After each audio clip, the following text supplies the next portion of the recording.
दुर्गा नदी के किनारे बसा एक गांव फूलपुर। गांव में कुछ 100-150 लोग रहते थे। अंजलि जो कि पास ही के जिले में रहती थी और 12वीं पास कर चुकी थी, उसके पिताजी ने बेटी को जल्दी विदा करने के लिए उसकी शादी फूलपुर गांव के मुकेश से करवा दी थी। मुकेश कभी स्कूल नहीं गया था और इस कारण वो पढ़ा लिखा नहीं था और बाकी गाँव वालों की हालत भी मुकेश जैसी ही थी। मुकेश के घर में उसके माता पिता भी रहते थे। सासू माँ, मैं बाहर मंदिर तक जा रही हूँ, आधे घंटे में आ जाऊंगी। अरे अभी कहीं जाने की जरूरत नहीं है, चुपचाप जाके रसोई में रात के खाने की तैयारी करो। और ये घूंघट क्यों हटा लिया है तुमने? क्या पता नहीं कि इस गांव में औरतें बिना घूंघट के नहीं रहती। रात में अंजलि छत पर जाकर अपनी मम्मी से बात कर रही होती है, तभी गांव की 3-4 औरतें उसे देख लेती है और दरवाजे पर आकर उसकी सास से शिकायत करने लगती है। और क्या हुआ? अरे छत पे तो देखो, आपकी बहू मटक मटक के किसी से फोन पर बात कर रही है, दिन भर फोन पे लगी रहती है। अरे कल तो मंदिर के पास वो क्या कहते हैं, सेल्फी ले रही थी। शहर की बहू रखना अच्छा शान की बात है, पर देखना इसके लक्षण से ये तो तुम्हारे परिवार को बदनाम ना कर दे। ये पहली बार नहीं था जब सास से गांव के लोगों ने अंजलि की बुराई या शिकायत नहीं की हो। अब तो ये रोज की बात थी। अंजलि ये सब सुन लेती है। जब वो नीचे जाती है तो मुकेश भी वहां जाता है। सास कहती है, बेटा, लोग घर आकर शिकायत करने लगे हैं बहू के कामों की, देख लो। पति हो, संयम से रखो इसे। माँ जी, मैं तो अपनी माँ से बात कर रही थी क्योंकि यहाँ कोई बात करने लायक ही नहीं है और अब मैं माँ के पास ही रहूंगी। वहाँ क्या रहना, वहाँ बाहर के लोग तो ठीक है पर घर के लोग पे इज्जत ना दे सकी। अरे नहीं नहीं अंजलि, ऐसा नहीं है, धीरे धीरे सब ठीक हो जाएगा, तुम फिक्र ना करो। अरे बस कुछ बोलना ही नहीं है, सर पे चढ़ा रखा है बहू को।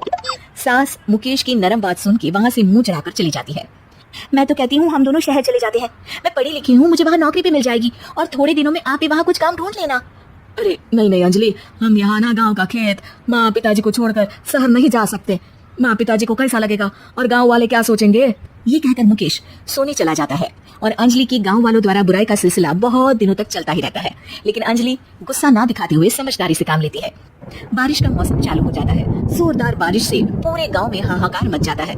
दुर्गा नदी में बाढ़ आ जाती है और बाढ़ का पानी पूरे गांव की फसल तबाह कर देता है। फसल की ये हालत देखकर गांव वाले निराश हो जाते हैं और बात तो यहाँ तक पहुँच जाती है कि कुछ लोग तो अंजलि को इस सब का दोषी ठहरा देते हैं। अरे पूरी फसल तबाह हो गई, पता नहीं किसकी नजर लग गई है। अरे जब से चौधरी परिवार में ये शहर की बहू आई है ना, तब से ही गांव की शांति चली गई है। इसके कर्मकांड से माँ दुर्गा नदी भी खुश नहीं है। ये सब सुनकर बेचारी अंजलि रोते हुए अपने घर चली जाती है।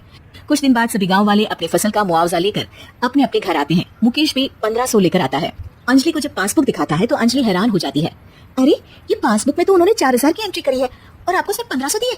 सच में? अरे वो सरकारी अफसर आपको बेवकूफ बना रहे हैं। सरकार की तरफ से हमें 4000 मिले हैं, लेकिन बाकी का सारा पैसा खुद ही खा रहे हैं। आप लोग के अनपढ़ होने का फायदा उठा रहे हैं। ये सब सुनकर मुकेश परेशान हो जाता है, लेकिन अंजलि उसे हिम्मत से काम लेने को कहती है और सुबह होते ही मुकेश को पंचायत कार्यालय ले जाती है और साथ में गांव के और लोगों को भी। आप सरकारी बाबू क्या गांव के लोगों को बेवकूफ समझते हैं? आपको क्या लगता है ये पढ़े लिखे नहीं है तो आप कुछ भी मनमानी करेंगे?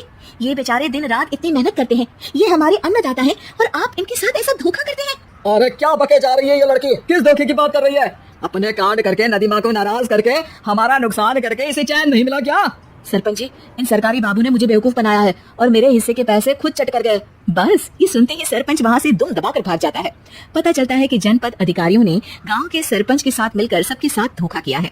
सब लोगों का विरोध शुरू हो जाता है और आखिर में अधिकारी सब गाँव वालों के हिस्सों के बचे हुए पैसे उन्हें लौटा देते हैं और कई दिन तक सरपंच गाँव में लौटता ही नहीं।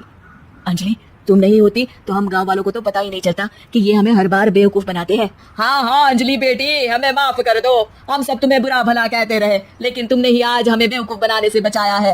हमें तुम पर गर्व है बेटी। अब समझ आया कि सरपंच तुमसे नहीं, तुम्हारे पढ़े लिखे होने से नफरत करता था। क्यों ना इस बार हम अंजलि को ही सरपंच पद के लिए चुन ले? क्या कहते हो गाँव वालों? पढ़ी लिखी सरपंच। बस पूरा गाँव अंजलि के लिए ताली बजाता है और अंजलि की सास उसे खुशी से गले लगा लेती है।